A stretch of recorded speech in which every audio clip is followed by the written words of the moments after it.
سهار وختي له خوبه د پاڅېدو 5 په زړه پورې ګټې. که په سهار کې مو د وختي پاڅېدو عادت خپل کړ نو تاسو به د لاندو ګټو څخه برخمن شئ. اول، په پلان جوړولو او فکر کولو کې به ځواکمن وئ. څېړنې ښایي هغوی چې وختي پاڅېدي دوی هغوی چارې تل موافقه وي، ژر انجام کیږي، پایله یې اغېزناکه وي. دوهم، د فشار د کموالي سبب ګرځي.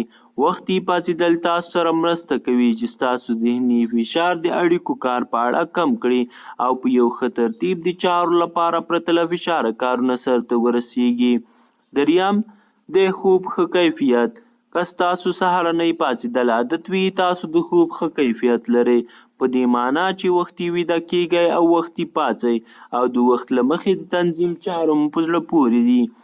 څلورم، غوره لاسته راوړنې. د ټیکساس پوهنتون یو څېړنه کې هغو زده کوونکو زیاتو نمرې ترلاسه کړې چې وختي پاڅېدل.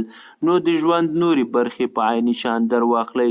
وختي پورته شئ، خپلې لاسته راوړنې او درجې مو زیاتې کړئ. پنځم، روښانه راتلونکی. د څېړنو له مخې هغوی چې وختي پاڅي نه یوازې ورځ یې روښانوي بلکې ټول ژوند یې له نورو سره په فکري او ټولنیزه سطحه پیاوړی وي.